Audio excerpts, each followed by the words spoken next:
Mtoto wa jini sehemu ya pili. Karibu msikilizaji katika mwendelezo wa simulizi hii inayokwenda kwa jina la Mtoto wa Jini. Msimuliaji wa simulizi hii ni mimi Faraja Simkai.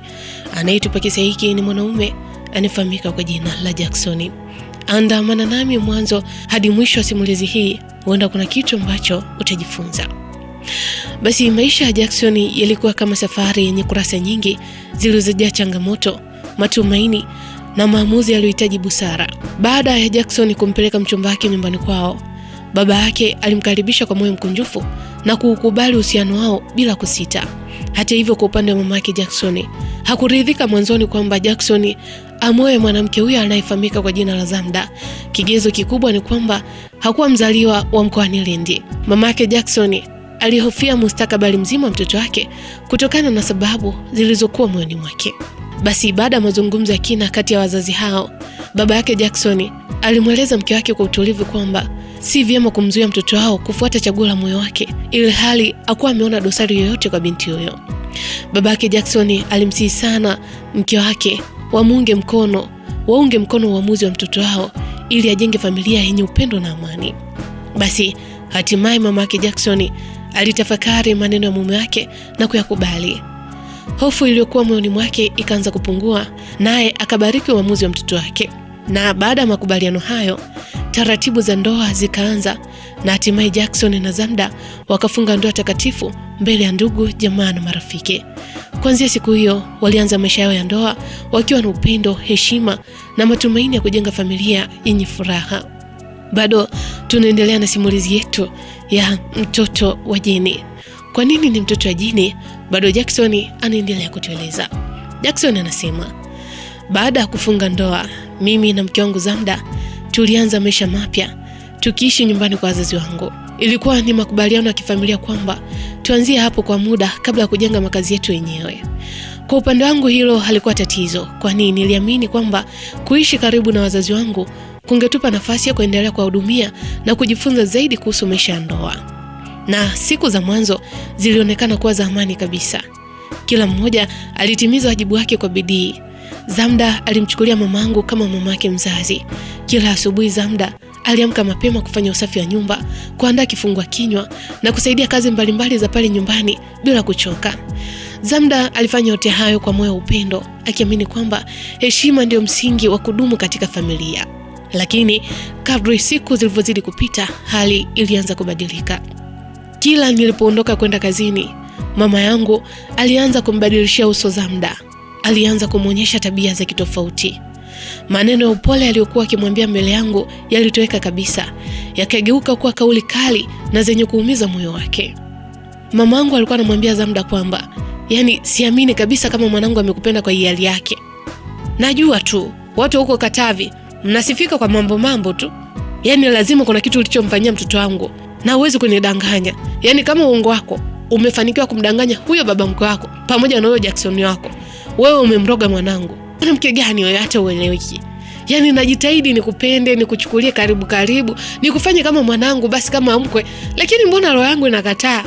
Wewe kuna kitu ambacho umemfanya mwanangu sio bure, na ninakuhakikishia Zamda, katika nyumba hii utaondoka Zamda. Nakupa miaka hiyo 5. Ukikaa basi wewe ni Zamda ukweli. Mamangu alikuwa anamwambia maneno hayo mke wangu Zamda. Zamda kwa mara ya kwanza aliposikia maneno hayo kutoka kwa mamangu, alishtuka sana. Hata siku moja hakutarajia kama angehukumiwa kwa jambo ambalo hakuwahi hata kulifikiria. Zamda akamwambia mamangu, akasema, mama, sijawahi kumfanyia Jackson jambo lolote baya. Sijawahi. Zamda alimjibu kwa upole mamangu, huku akijitahidi kujizuia asionyeshe hasira. Lakini mamangu hakutaka kusikiliza. Mamangu akaendelea akasema, Zamda bwana, hebu usijifanye mtakatifu mbele yangu huko. Mtizame kule. Kama mtu vile. Mkoa mzima wa Katavi, na maana hujaona vijana wengine mpaka uje umnganganie mwanangu kaa ruba. Na wajua wanawake wa aina yako bwana. Mwanangu alikuwa na maisha mazuri kabla hujaingia kwenye familia hii. Alikuwa anatusikiliza kwa kila kitu. Lakini saa hizi tangu uingie, kila ukimwambia kitu, ngoja nimshirikishe na mke wangu Zamda. Zamda. Umekuwa wimbo wa taifa huo. Jackson anasema kauli hizo zilimchoma sana Zamda kama mshale moyoni mwake. Hata hivyo hakumjibu kwa hasira mamangu. Zamda aliendelea kumheshimu na kumwita mama, akiamini kwamba ipo siku ukweli ungeonekana kama kweli aliniroga au ni upendo wetu wa dhati uliotuunganisha pamoja. Matukio hayo yote yakawa yakijirudia mara kwa mara. Mimi nilipokuwa kazini, mama yangu alitumia kila nafasi kumkosoa, kumtuhumu na kumsema kwa maneno yaliyokuwa yakimuumiza Zamda. Lakini niliporudi nyumbani, mama yangu alijifanya kila kitu kiko sawa, kana kwamba hakuna kilichokuwa kimetokea. Zamda hakutaka kunisumbua kwa kunieleza kila alichokuwa kikipitia. Zamda, mke wangu, aliamua kuvumilia kwa matumaini kwamba siku moja mama yangu angebadilika na kumpokea kama sehemu ya familia yetu. Bado Jackson anaendelea kutueleza, anasema lakini kadri alivyozidi kuvumilia ndivyo maumivu aliyobeba moyoni yalivyozidi kuwa makubwa. Mara nyingi Zamda alijikuta akilia akiwa peke yake, akimwomba Mwenyezi Mungu ampe nguvu ya kuendelea kuheshimu ndoa yake na familia ambayo ndio kwanza ameanza kuishi nayo. Jackson anaendelea kutueleza. Jackson anaendelea kusema, anasema miaka iliendelea kusonga mbele. Mimi na mke wangu tuliendelea kuishi pamoja kama mume na mke, huku tukijitahidi kujenga ndoa yetu katika msingi wa upendo, uvumilivu na kuheshimiana. Ingawa tulipitia changamoto za kawaida za maisha, lakini bado tuliendelea kushikamana na kumtegemea Mwenyezi Mungu katika kila hatua. Basi miaka 2 ilipita tangu tufunge ndoa, na katika kipindi chote hicho Zamda hakubahatika kupata ujauzito. Mwanzoni kwa upande wangu mimi sikuliona jambo hilo kuwa kama ni tatizo kubwa. Niliamini kila jambo lina wakati wake na mtoto ni zawadi kutoka kwa Mwenyezi Mungu. Nilikuwa nikimfariji mke wangu kila nilipoona anaanza kuvunjika moyo, nikimwambia kwamba tuendelee kuwa na subra. Lakini hali ilikuwa tofauti kwa mama yangu. Mama yangu alipoona miaka 2 imepita bila kupata mjukuu, chuki aliyokuwa nayo dhidi ya Zamda iliongezeka zaidi. Kila siku alipata sababu mpya ya kumsema na kumlaumu mke wangu. Mama yangu akawa anasema, umeona sasa bibie? Yaani mbali na kumroga mwanangu, hata mtoto tu huwezi kumpatia. Yaani mimi nasemaje? Umekuja kuimaliza familia yangu, umekuja kusambaratisha familia yangu wewe mwanamke. Yaani mwanamke mwenyewe ueleweki. Basi angalau ungekuwa hata mzuri, tuseme mwanangu amepagana na uzuri wako. Ueleweki. Upo tu. Zamda alikuwa akimwangalia tu mama yangu akimtolea maneno ya kejeli, na alinyamaza tu, hakutaka kujibu hata neno moja. Basi siku nyingine mama yangu bado aliendelea kumpa maneno ya kejeli mke wangu. Akasema, yaani ningejua kama miaka 2 yote ingepita bila kupata mjukuu, hata nisingeruhusu mtu fododido aje aingie katika familia yangu. Yaani namaanisha Zamda, nisingethubutu kukubali wewe ukanyage katika nyumba yangu. Yaani ni mwanamke gani wewe unaishinda hata kuzaa? Una faida gani sasa kwenye ndoa? Haya, upendo ambao umeunganisha miaka 2 yote kweli hata matunda tuyaoni? Hamna mwenzangu. Jackson anasema maneno hayo yalikuwa makali sana kwa upande wa mke wangu. Kila mke wangu aliposikia maneno hayo kutoka kwa mamangu, moyo wa Zamda ulijawa na huzuni, na mara nyingi alijifungia chumbani na kulia kimya kimya. Lakini aliponiona niliporudi kutoka kazini, Zamda alifuta machozi yake na kunipokea kwa tabasamu kana kwamba kila kitu kilikuwa sawa. Zamda hakutaka kunieleza mateso yote ambayo alikuwa akiyapitia. Aliamini kwamba kama angeniambia basi ningeingia kwenye mgogoro na mamangu, jambo ambalo hakulitamani kabisa kutokea. Aliona ni bora yeye avumilie maumivu kuliko kuwa chanzo cha kuvunjika kwa uhusiano kati yangu na wazazi wangu. Basi kadri siku zilivyozidi kupita, ndivyo alivyozidi kubeba mzigo mzito moyoni mwake. Zamda aliendelea kumheshimu mamangu, kuendelea kufanya kazi zake za nyumbani kwa bidii na kutimiza wajibu wake kama mke, licha maneno, kashfa na dharau alizokuwa akizipata karibu kila siku. Uvumilivu wake Zamda ulikuwa mkubwa kuliko wengi walivyoweza kuona, lakini moyoni mwake alikuwa akibeba maumivu ambayo hakuwahi kuyasimulia kwa mtu yoyote yule, hata mimi mume wake hakuwahi kuniambia.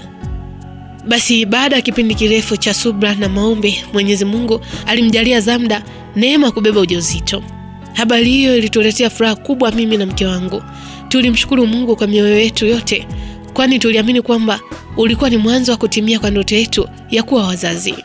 Jackson bado anaendelea kutueleza. Jackson anasema, siku nilipozipokea habari hizo, nilimkumbatia mke wangu Zamda kwa furaha.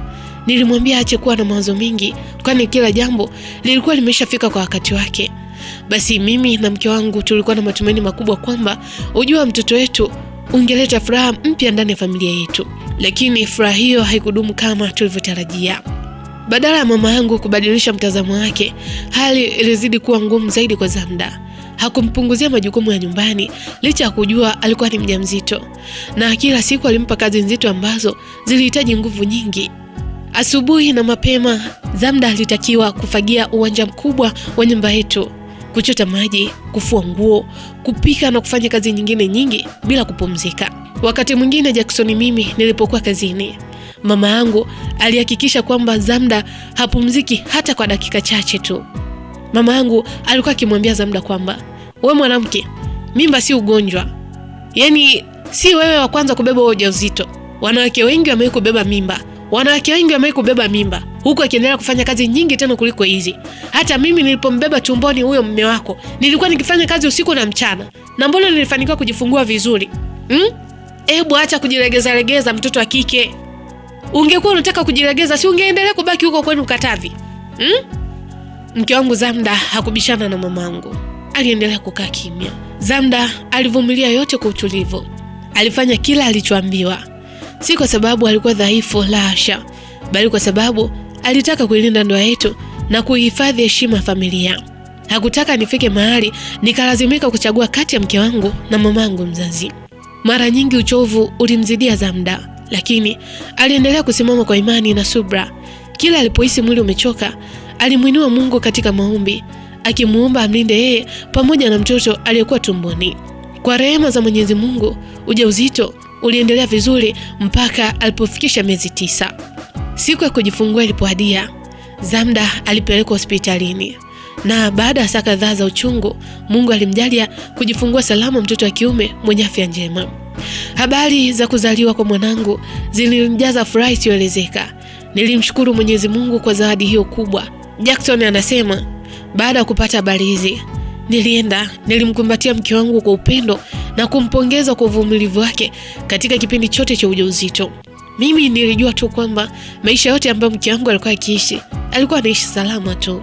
Na ndani ya moyo wangu niliamini kwamba ujio wa mtoto huyo ungekuwa mwanzo wa amani mpya ndani ya familia yetu. Kwani nilitarajia kila mmoja wetu katika familia angeupokea kwa furaha na upendo. Na huo ndio mwisho wa sehemu ya pili wa simulizi iliyokwenda kwa jina la Mtoto wa Jini. Haya, baada ya Jackson kupata mtoto wa kiume pamoja na mke wake Zamda, ni kipi ambacho kitafuata na kwa nini ni mtoto wa jini? Ili kujua yote haya, usikose kufuatilia mwendelezo wa simulizi hii. Msimuliaji wa simulizi hii ni mimi Faraja Simkwai. Anayetupa kisa hiki ni mwanaume anayefahamika kwa jina la Jackson. Mtoto wa Jini.